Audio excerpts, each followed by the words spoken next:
अब हम देखते हैं कि लॉज ऑफ केमिकल कॉम्बिनेशन। कुछ लॉज है केमिकल कॉम्पोजिशन, और आगे है conservation of mass, definite proportion, multiple proportion, reciprocal proportion, Gay Lussac law और एवोगाड्रो लॉ, डाल्टन थ्योरी, ये सभी पढ़ेंगे। ठीक है।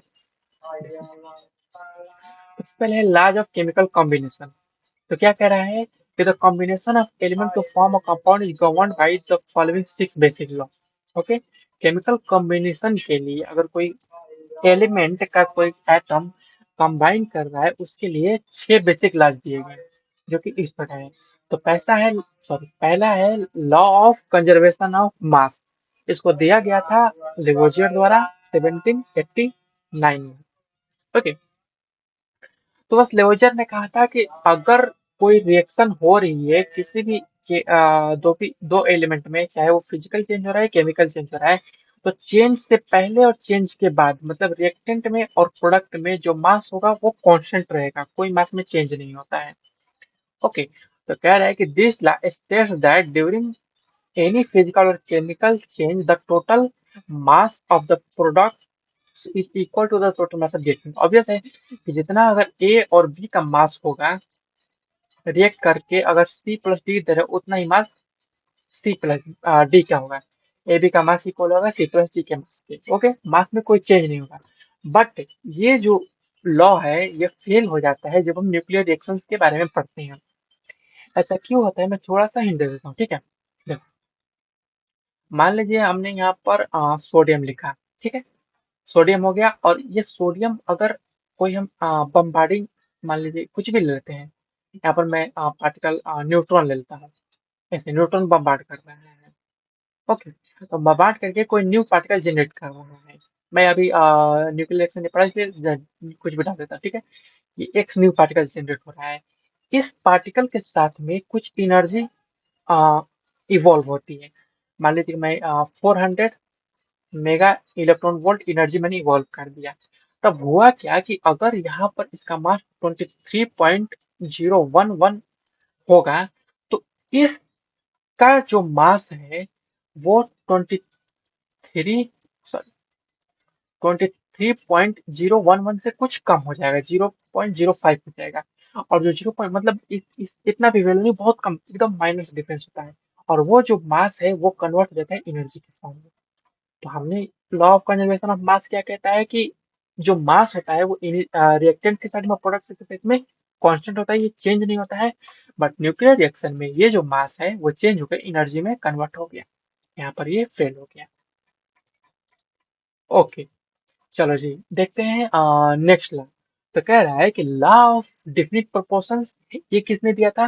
प्राउस्ट ने दिया था, जिसको 1799 में दिया गया था। इस लॉ के अकॉर्डिंग क्या कह रहा है कि a chemical compound obtained by different sources always contains same percentage of इस constituent element। कह रहे हैं कि अगर कोई केमिकल कंपाउंड मिल रहा है चाहे किसी भी सोर्स से हो, तो उसमें जो कंस्टिट्यूएंट है उनका परसेंटेज सेम होगा। देखो, अगर आप वाटर ले रहे हो, चाहे वो वाटर कहीं से भी हो, ओके, चाहे वो रिवर से हो, सी से हो, या अर्थ के सरफेस पर प्रेजेंट हो, या बादलों में प्रेजेंट हो, सबका कंस्टिट्यूएंट मास 1:8 ही होगा, और ये फिक्स है। ओके। चलो जी, नेक्स्ट देखते हैं। नेक्स्ट हमारे पास है लॉ ऑफ मल्टीपल प्रोपोर्शन, जिसको दिया था डाल्टन ने 1803 में। ओके। इस लॉ के अकॉर्डिंग कह रहा है कि अगर कोई दो एलिमेंट कंबाइन करते हैं to form more than one compound, दो एलिमेंट कंबाइन करके दो से ज्यादा कंपाउंड बनाते हैं।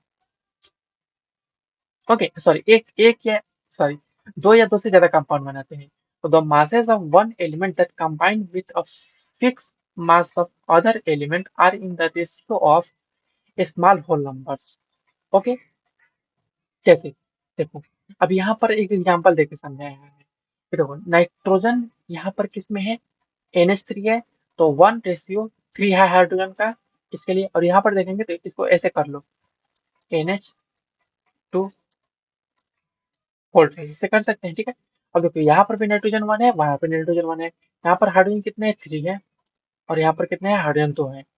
ओके, तो यही कह रहा है कि जो इनका जो रेशियो होता है, चाहे वो एलिमेंट, देखो एलिमेंट तो फिक्स है, नाइट्रोजन और हाइड्रोजन, कंपाउंड अलग अलग, एक अमोनिया बन गया और एक N2H4 बन गया। तो इनमें जो हाइड्रोजन का रेशियो है वो भी होल नंबर में, नाइट्रोजन का रेशियो भी 1:1 होल नंबर में है। तो बस यही है law of multiple proportions. Next हम देख लेते हैं लॉ ऑफ रेसिप्रोकल क्या है, sorry, law of reciprocal proportions. Okay, तो देखो इसमें कह रहा है कि इस लॉ के अकॉर्डिंग अगर दो एलिमेंट जैसे कि ए और बी कंबाइन करते separately with the same weight of third element, अगर दो element same weight of third element के साथ कंबाइन करते हैं, तो the ratio in which they do so is the same for simple multiple of the ratio in which they combine with each other. Okay, देखो जैसे क्या कह रहा है कि अगर मैं यहाँ पर कार्बन ले रहा हूँ, फर्स्ट एलिमेंट कार्बन ले लिया, सेकंड मैंने सल्फर ले लिया, ओके, और थर्ड यहाँ पर ऑक्सीजन ले रहे हैं, तो कार्बन अगर सल्फर के साथ कंबाइन करेगा तो क्या बनेगा, CH2। ओके, 1:2। सल्फर ऑक्सीजन के साथ कंबाइन करेगा SO2, 1:2। और जब कार्बन ऑक्सीजन के साथ कंबाइन करता है CO2, 1:2। देखो हर जगह पे रेशियो फिक्स है। ओके, तो 1:2, 1:2, 1:2। तो यही है लॉ ऑफ रेसिप्रोकल प्रोपोर्शन, जिसको रिचर्ड ने दिया था 1792 में।